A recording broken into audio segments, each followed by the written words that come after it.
The red earth of Ouagadougou cracked beneath Captain Ibrahim Traoré's boots as he walked toward the gleaming UN building that had been erected like a foreign monument in the heart of Burkina Faso. The morning sun cast long shadows across the compound, and the air hummed with the tension of a continent watching, waiting, listening. Today the young revolutionary would speak words that would echo across the Sahel, across Africa, across the world. Barka Allah, whispered his aide Aminata as she adjusted the microphone on his collar. Her fingers trembled slightly, not from fear but from the electricity of the moment. The ancestors are with you, Captain. Traoré's eyes, sharp as the edge of a mossy spear, surveyed the assembly hall. Representatives from 54 African nations sat in the red chairs, their faces a mosaic of hope and determination. In the front row, the Israeli ambassador shifted uncomfortably, his pale skin seeming to glow under the harsh fluorescent lights. Behind him, cameras rolled, capturing every breath, every gesture, every word that would soon reshape the discourse of power. The captain's voice, when it came, carried the rhythm of his grandfather's drums, the cadence of griots who had sung truth to power for 1,000 years before him. Bismillah. In the name of Allah, the most gracious, the most merciful. And in the name of our ancestors who bled this red earth so that we might stand here today as free men and women. The hall fell silent. Even the air conditioning seemed to pause its mechanical breathing. My name is Ibrahim Traoré. I am the son of a teacher, the grandson of a farmer, the great-grandson of a warrior who fought the French until his last breath. I stand before you not as a head of state seeking applause, but as a voice for the voiceless, a mirror for the blind, a conscience for the deaf. His words rolled like thunder across the Sahel, each syllable weighted with the authority of red earth and ancient wisdom. Prime Minister Netanyahu, Traoré continued, his gaze finding the Israeli representative, you sit in your air-conditioned office in Tel Aviv, surrounded by walls that you have built not just around Gaza, but around your own conscience. You speak of security while children sleep in the rubble of their dreams. You speak of civilization while turning hospitals into graveyards. The Israeli ambassador's face flushed red. He started to rise, but Traoré's voice cut through the air like a blade. Sit down. You have had 75 years to speak. Today Africa speaks. The power in those words, spoken in the tone of a man who had toppled presidents and redistributed land to the landless, rippled through the assembly. Delegates leaned forward. The cameras zoomed in. You see, Netanyahu, you have made a fundamental error.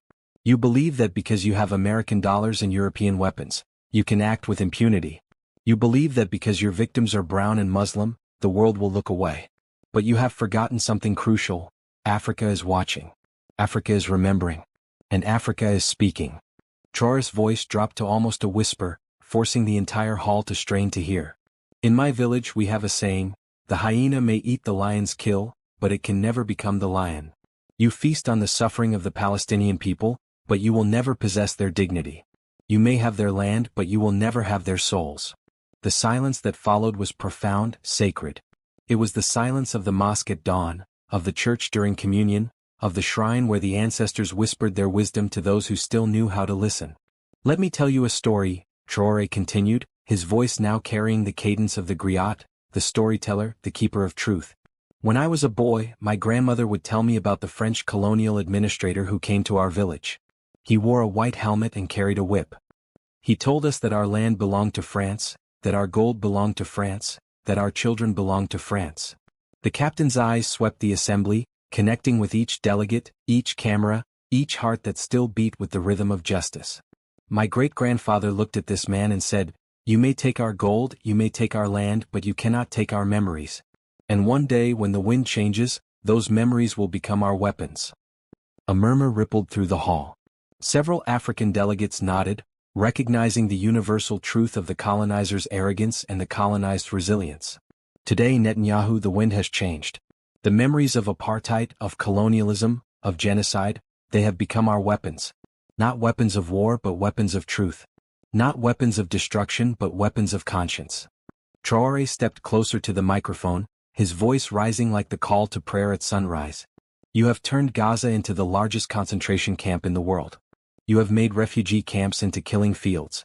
You have turned schools into morgues and hospitals into battlefields. And you have done all this while speaking of your own victimhood, while invoking the memory of your own genocide to justify the genocide of others. The Israeli ambassador was on his feet now, his face purple with rage. I object. This is anti-Semitic propaganda. Traoré's laugh was bitter as the taste of colonialism, sharp as the memory of slavery. Anti-Semitic? Brother, I am a Mossi. My people have lived on this land for 800 years. We have never expelled anyone, never built walls around anyone, never dropped bombs on anyone's children. How can the colonized be anti-Semitic toward the colonizer? The hall erupted.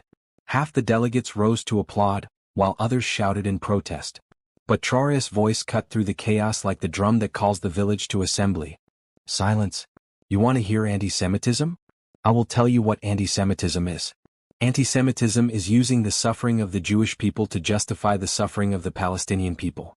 Anti-Semitism is weaponizing the memory of the Holocaust to silence criticism of apartheid. Anti-Semitism is believing that Jewish lives matter more than Palestinian lives. The hall fell silent again. Even the protesters seemed stunned by the moral clarity of his words. But I am not here to debate semantics with you, Netanyahu. I am here to deliver a message. A warning. A final opportunity for you to choose the path of justice over the path of destruction. Traoré's voice now carried the authority of the traditional chief, the wisdom of the village elder, the power of the revolutionary who had already changed the course of history. In 3 days the African Union will meet in Addis Ababa. We will discuss many things: trade agreements, security partnerships, development projects. But we will also discuss you, Netanyahu. We will discuss your crimes, your arrogance, your contempt for human life. The captain paused, letting the weight of his words settle over the assembly like dust after a sandstorm. We will vote to expel Israeli ambassadors from every African capital. We will vote to close Israeli embassies, to end Israeli partnerships, to boycott Israeli products. We will vote to recognize Palestine as a sovereign state and to support its right to exist, to resist, to be free. The Israeli ambassador was shouting now, his voice cracking with desperation. You cannot do this. We have agreements. We have partnerships. We have investments. Traoré's response was delivered with the calm authority of a man who had already defeated more powerful enemies. Investments? Brother, you invested in apartheid. You invested in occupation. You invested in genocide. Today we withdrew our consent. Today we closed your accounts. Today we will audit your books and find them written in blood. The captain's aide, Aminata, stepped forward and whispered urgently in his ear. He nodded, his expression growing even more serious. I have just received word that Israeli forces have bombed another school in Gaza. 37 children are dead. Their blood is still warm, their mothers still scream their names. And you, Netanyahu, you sleep peacefully in your bed, counting your American dollars and your European weapons. Traoré's voice broke slightly, revealing the deep humanity beneath the revolutionary steel. Those children looked like my children. They played games like my children. They dreamed dreams like my children. And you killed them as if they were insects, as if they were nothing, as if they were not made by the same God who made your children. The hall was completely silent now. Even the cameras seemed to hold their breath. So hear me now, Netanyahu. Hear me clearly. This is not just the voice of Ibrahim Traoré speaking. This is the voice of Africa. This is the voice of the ancestors. This is the voice of the unborn who will inherit the world you are destroying. The captain's voice rose to a crescendo, each word striking like lightning. Stop the killing. Stop the bombing. Stop the occupation. Stop the apartheid. Stop the genocide. Stop or face the consequences of a continent that has remembered its power. Traoré stepped back from the microphone, his message delivered, his warning issued. The hall erupted in applause from the African delegates, while others sat in stunned silence. The Israeli ambassador was gathering his papers, preparing to storm out. But Traoré wasn't finished. His voice cut through the chaos one final time. And if you think that you can ignore us, if you think that you can dismiss us, if you think that you can continue your crimes while Africa watches in silence, then you have learned nothing from history. You have forgotten that every empire falls, every wall crumbles, every tyrant faces judgment. The captain's eyes found the cameras, knowing that his words would travel across oceans and continents, into living rooms and palaces, into the hearts of the oppressed and the consciences of the oppressors. The children of Gaza are not alone. They have 1 billion African siblings. They have 1 billion African protectors. They have 1 billion African voices crying out for justice. And that voice will not be silenced by your weapons, your walls, or your Western protectors. As Traoré walked away from the podium, the sun outside was climbing higher in the sky, casting new shadows across the compound. The red earth of Ouagadougou seemed to pulse with new life, with new possibility, with a rhythm of change that had been set in motion by words as powerful as any weapon, as lasting as any monument. Aminata fell into step beside him, her eyes shining with pride and tears. "Captain," she whispered, "the ancestors are smiling." Traore nodded, his own eyes fixed on the horizon where the Sahel stretched endlessly toward the future.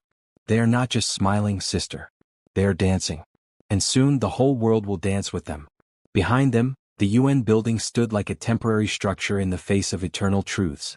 The representatives would file out, the cameras would stop rolling, the lights would dim. But the words would remain, echoing across the continent, across the world, across time itself. In Gaza, a mother held her surviving child and whispered a prayer of gratitude for the African captain who had spoken their names. In Tel Aviv, a prime minister stared at a wall map and wondered if the ground beneath his feet was as solid as he had believed. In Washington, diplomats calculated the cost of continued support for a regime that had lost the moral authority to govern. But in Ouagadougou, in the red earth of Burkina Faso, in the heart of a continent that had finally found its voice, the revolution continued. Not with guns or bombs, but with words that carried the power of truth, the authority of justice, and the unstoppable force of a people who had remembered their power. The wind had changed. The memories had become weapons. And Africa was no longer watching in silence. The final warning had been delivered. The choice was now Netanyahu's to make. But as the sun set over the Sahel, painting the sky in shades of red and gold, it was clear that the time for warnings had passed. The time for action had begun. And Africa, patient as the baobab tree, strong as the river Niger, eternal as the ancestors themselves, would not be denied. The young captain walked into the evening, his mission complete, his message delivered, his conscience clear. Tomorrow would bring new challenges, new struggles, new opportunities for justice. But tonight, under the stars that had witnessed the birth of civilization itself, Ibrahim Traoré could rest knowing that he had spoken truth to power, that he had given voice to the voiceless, and that he had reminded the world that Africa's children, whether in Gaza or Ouagadougou, would never again suffer in silence. The ancestors were indeed dancing. And their dance was the rhythm of liberation, the melody of justice, the eternal song of freedom that no wall could contain, no weapon could silence, no empire could destroy. The final warning had been given. The choice had been made clear. And the world would never be the same.